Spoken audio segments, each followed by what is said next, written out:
Welcome to lesson 6.7. We're talking about more energy methods. And now this is kind of one step up from what we've been typically doing with energy, where we usually find there's a bunch of things and we find the velocity of some of the things based on the forces.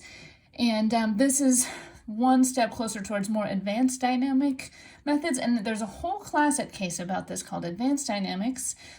This semester Rich Bachman is teaching it, sometimes Roger Quinn teaches it. It's very good, I recommend it, and you can take it when you're done with this class, but I'm going to give you a little taste of that now.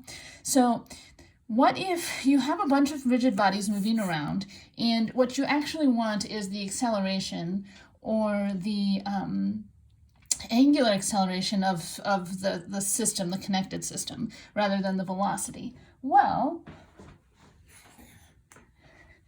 we can do that like this. We know that we're going to have some work. It's going to equal the change in kinetic energy plus the change in potential energy. But that's also true in the small differential case.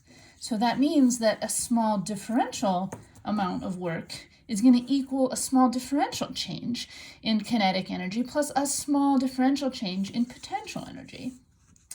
And now if we start kind of looking at what these terms are, like what does this even mean?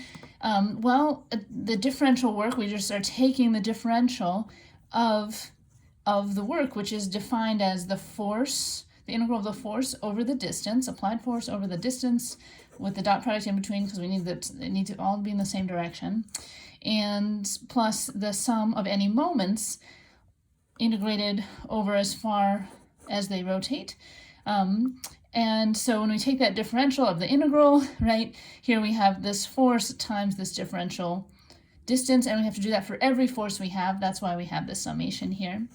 And for the moments, we're going to have some, for every moment we have, times some differential theta.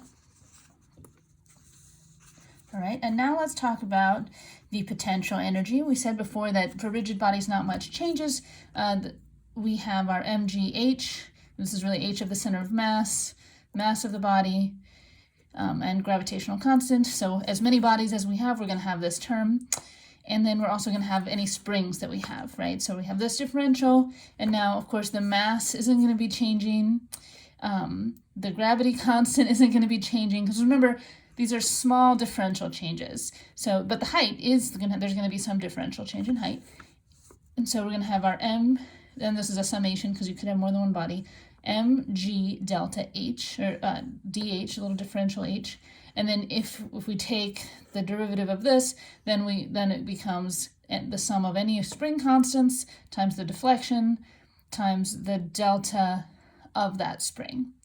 And similarly for here, right, even if this force is changing, we're considering it a very, very small change in the force relative to this ds. So these are differential. You picture them very small. So you can get like the initial acceleration or the initial angular acceleration of something.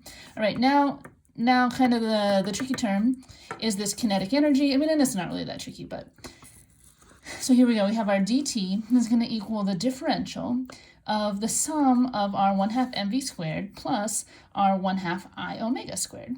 And remember, we're using I bar and V bar here, or again, just like we talked about last time, we can, if you have an instantaneous center of zero velocity, you can just put that in instead of the combination of these, or a fixed point if you happen to have I about that fixed point. All right. Now, we take this differential, it's kind of similar to the squared term. It gets rid of the half, so we're not going to have halves in these equations. We have sum for every mass v dot dv, and then the same thing here with our omega term. But if you remember from the first day of class, v dv equals a ds, and omega d omega equals alpha d theta. So we can actually, like, so we want to transform this into something that makes sense physically, and some differential velocity that doesn't make sense. But here we can put this acceleration in, and if you remember, the goal was we want to find this acceleration or angular acceleration, and so we want to get that in, and we want to get those little dv's out because they don't really make any sense.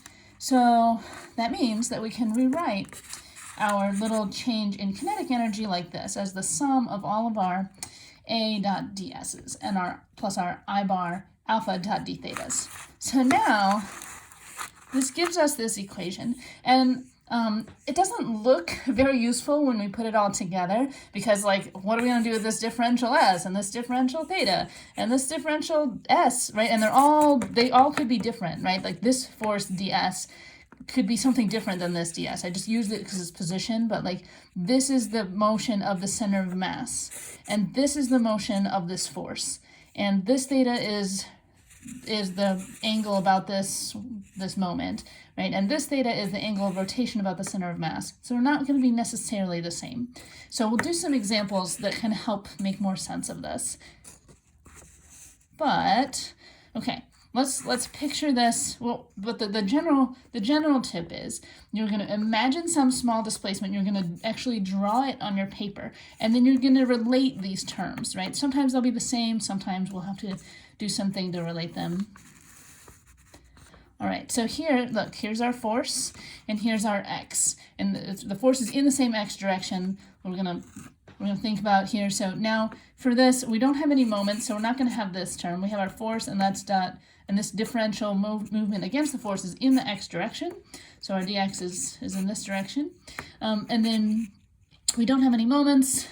We only have one rigid body, so we're going to have our ma, and then this is the motion of the center of mass, and that's also going to be dx. If the center of mass moves dx, then the force is going to also have done that work.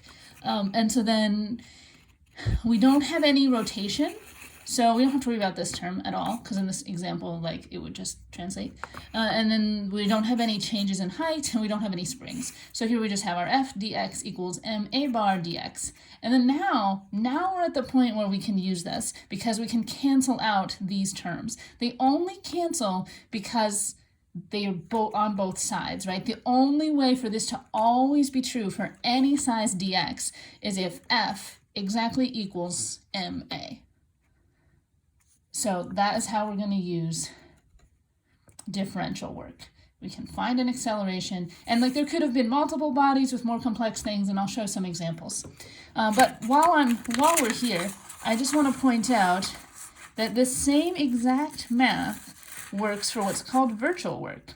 Now, virtual work, and we'll do some other examples, all we're going to do is we're going to change all of those little differential ds's to this kind of differential. And now this is sort of an imagined change in our position, right? All of the math is the same, but now it's a virtual amount of work, a virtual amount of kinetic energy, a virtual amount of potential energy.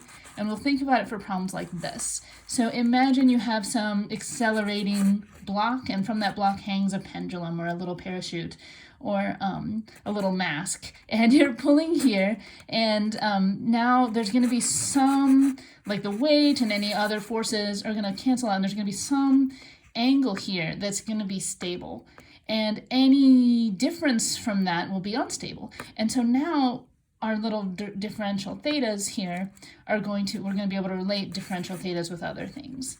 And then we can use the equation once everything is in the same virtual displacement, right? Like we can use this equation when everything is in dx. We can use this when everything is in d theta or ds. We'll just see what's convenient for us depending on the problem. And it's going to kind of require a little bit of thinking about like how these terms relate to each other. So the examples will be important, and there's some very good examples in the book, and I'll do some examples for you as well. And again, feel free to ask questions in the discussions. This can be something we can talk about together.